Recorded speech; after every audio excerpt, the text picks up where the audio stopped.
राज्यात शांतता नांदावी, ओबीसींचे आरक्षण कायम राहावे ही प्रमुख मागणी करत आज मंगळवारी वंचित बहुजन आघाडीचे नेते प्रकाश आंबेडकर यांनी आरक्षण बचाव यात्रेची घोषणा केली।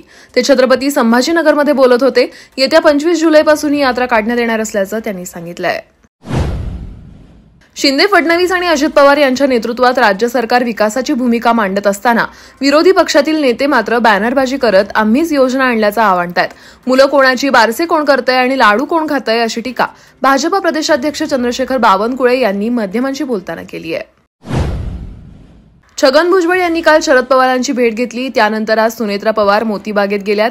त्यावरून राजकीय चर्चाही सुरू झाली आहे। यावर राष्ट्रवादी काँग्रेसचे नेते छगन भुजबळ म्हणाले की पवार कुटुंबामध्ये कौटुंबिक सख्य आहे, त्यांचे एवढ्या वर्षांचे संबंध आहेत। पवार साहेब ज्येष्ठ आहेत, त्यामुळे त्यांची भेट घेतली असेल अशी प्रतिक्रिया त्यांनी व्यक्त केली आहे। शरद पवार साहेब आणि छगन भुजबळ साहेब हे दोन्ही नेते पोहोचलेले आहेत।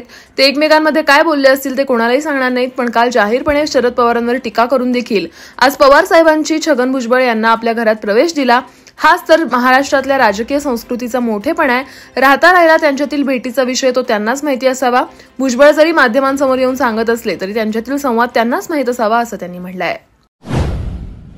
शंकराचार्य हिंदू धर्माचे सर्वोच्च नेते आहेत। त्यांच्या भावना जनतेच्या भावना आहेत। शंकराचार्य यांना खोट ठरवणार असतील तर मला आश्चर्य वाटणार नाही असं ठाकरे गटाचे नेते संजय राऊत यांनी म्हटलंय। तर याच शंकराचार्यांसमोर एका सोहळ्यात नरेंद्र मोदी यांनी वाकून नमस्कार केला। त्यांनी शंकराचार्यांचा आशीर्वाद घेतला अशी आठवण देखील राऊतांनी करून दिली आहे।